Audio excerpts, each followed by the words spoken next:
This is Monique, man. I'm telling you. Baby, he be saying it like I'm a problem.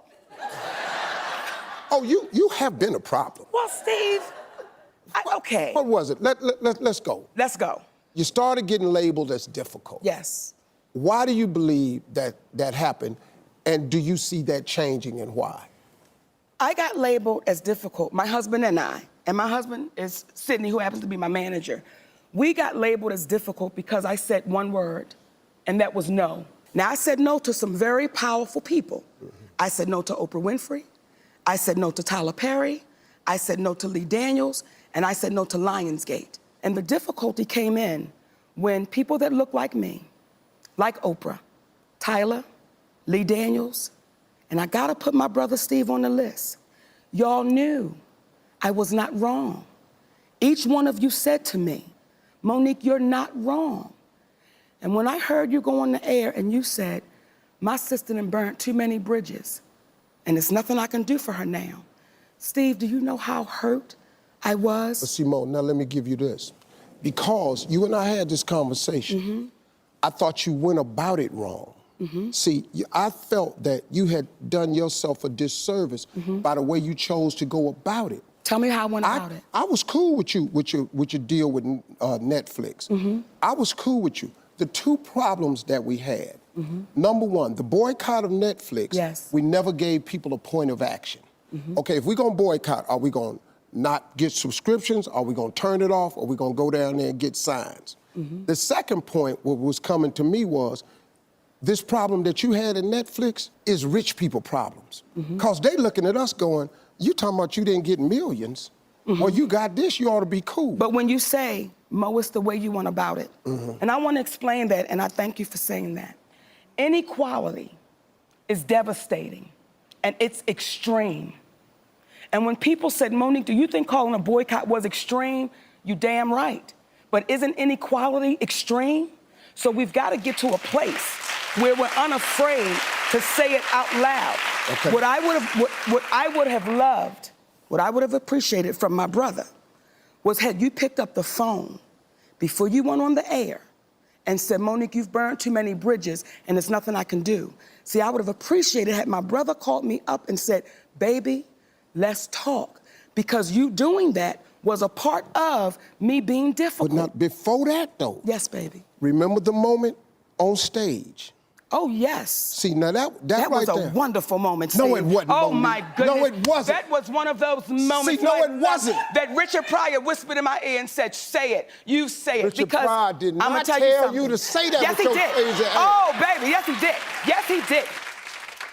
I do not regret, as I said on the Steve Harvey show, I do not regret one moment of that night on that stage. No, in case you don't know, Mo told Tyler Perry, Oprah Winfrey, and Lee Daniels to suck her private parts. Not my private parts. Well, you said if I had one, I want them three to suck my private parts. Yeah. It wasn't private parts on stage. So now, then I went, oh, I quit breathing.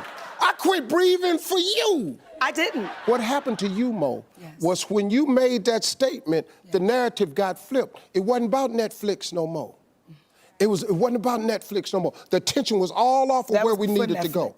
Huh? That was before Netflix. So good. So now when you bring up Netflix, it don't get no win, but you done just said this to these three people. And these three people, not because they're powerful, but because of who they've come.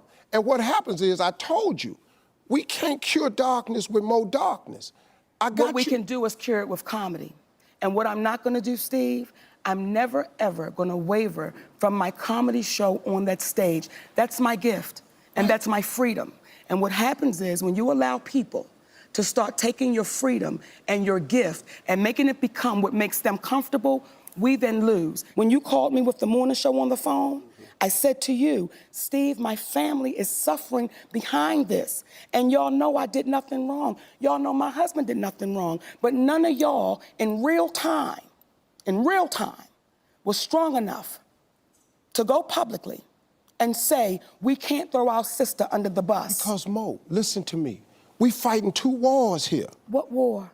There's two wars. It's what your issue is, and it's what the perception of the issue is, and the narrative has changed. See, I'm hearing what you're saying, baby, and I agree with it when the narrative changes. But if all of y'all said, this is the only issue I have with it, baby, when all of y'all said privately, to include Oprah, all of y'all said privately, I've done nothing wrong. When you tell the truth, you have to deal with the repercussions of the truth. We black out here. We can't come out here and do it any kind of way we want to. Listen to me. Your husband can't be the Sydney that he really is out here. Let me tell you something. That flexing, we got to flex a different way. We out here in a game. This the money game. This ain't the black man's game. This ain't the white man's game. This the money game. But we in the money game. And you cannot sacrifice yourself. The best thing you can do for poor people is not be one of them. You cannot help them. We're in the money game. But let me tell you what the game is before the money game. Before the money game, it's called the integrity game. And we've lost the integrity worrying about the money. But Mo, and wait a minute. If I crumble, my children crumble, my grandchildren crumble.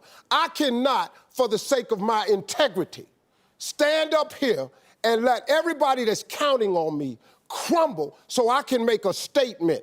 There are ways to win the war in a different way.